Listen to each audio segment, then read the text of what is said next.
Welcome back to the farm. My name's Roz, also known as Passion Flower, and you'll find me here each week talking about my farming and creative life. Well, I had a very special guest come out to the farm this week.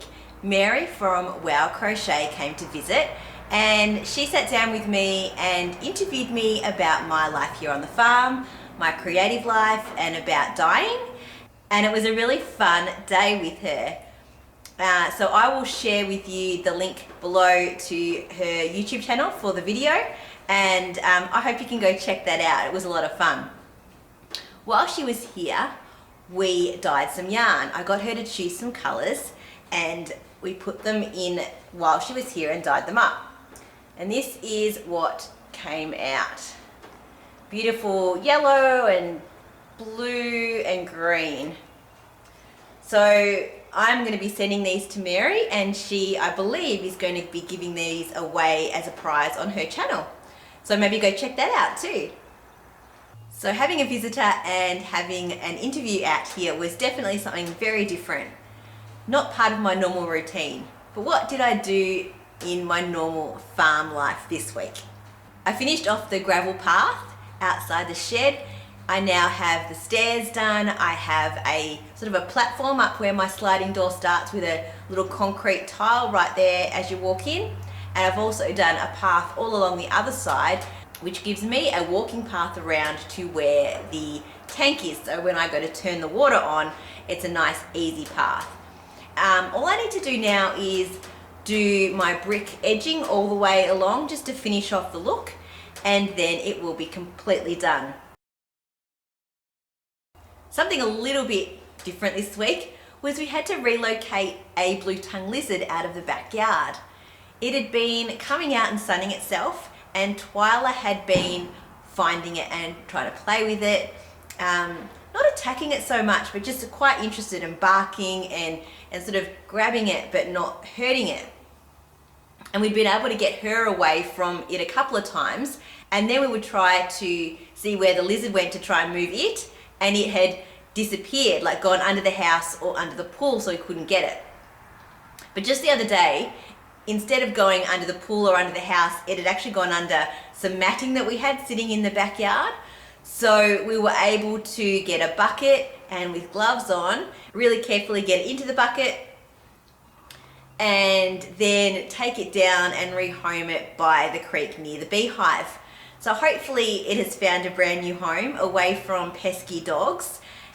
We definitely checked it out to make sure it wasn't injured or anything before we released it, and gladly it was completely fine. So we felt comfortable releasing it back into the wild. I also spent more time out in the paddocks spraying blackberries. Another couple of early starts. We have done 2 of the biggest paddocks. I think from this point on it will end up just being spot spraying with our smaller tank and just our hoses, not a high pressure pumped spray, because we have to give the rig back this weekend. So no more out with our big spray unit, but we did get a lot done, so now we just have to wait to see what dies, and then we can sort of work in around that and do some touch-ups just to make sure that we've got the most out of the paddocks that we possibly can. We've also touched base with the contractor who will be doing the work for us under the Melbourne Water Grant, and he will be starting shortly. We're going to do the end near the road to begin with along the creek, and then sort of work our way in. There is less in the middle of the farm than there is on the edges, so if we tackle those bigger areas, that'll take care of the majority of the blackberries.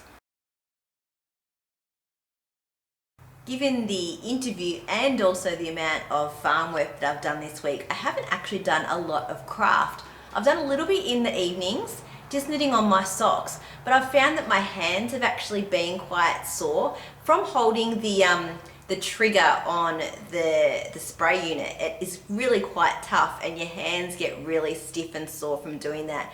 So I've been doing some exercises, some stretches, and just not doing so much knitting. I did, however, start a new spinning project, which is going to be a fairly long-term one, I think. I got this box of fibre from the Bendigo Ship and Wool Show 2019.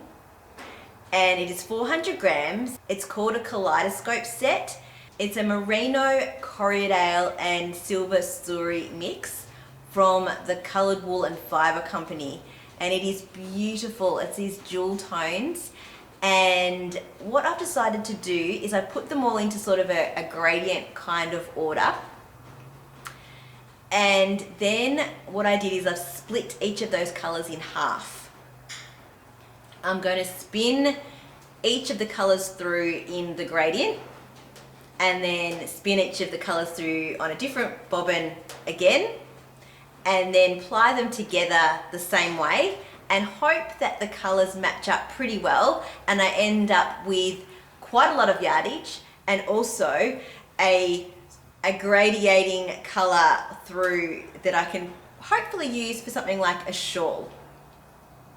So I have ordered them in their colours and I've split them all in half. And I have spun the very first colour. It's the brightest one, it's a pink. And then it tends to sort of mute out a little bit. So I'm really looking forward to grabbing the next colour and seeing how it spins and getting it all together. So as I go, I'll just be taking photos each week and showing you the new colour, because I don't want to take the bobbin off the spinning wheel.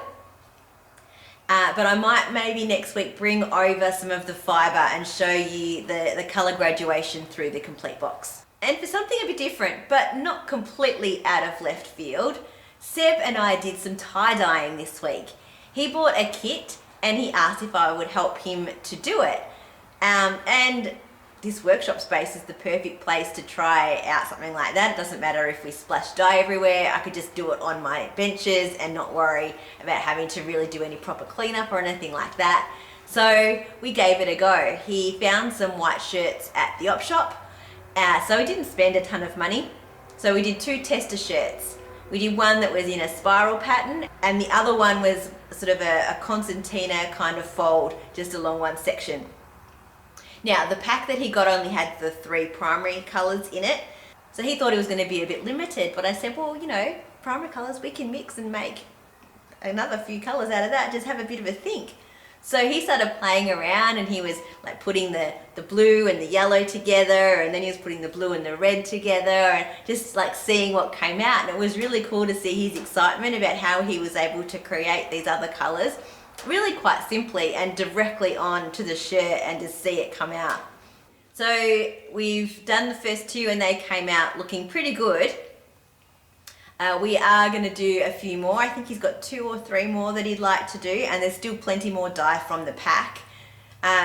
He basically did everything. All I had to do was sort of the mixing of the soda ash and the dyes, just to make sure they were done properly and safely, and then making sure that he wore an apron and gloves. But I think for the next ones we might do some pre-mixing of the dyes as well, just to try and maybe perfect a purple, and see what else we might be able to make. I might also try watering down some of the blue and the red, just to see if we can get maybe a much pinker colour and also maybe a sort of a lighter sky blue.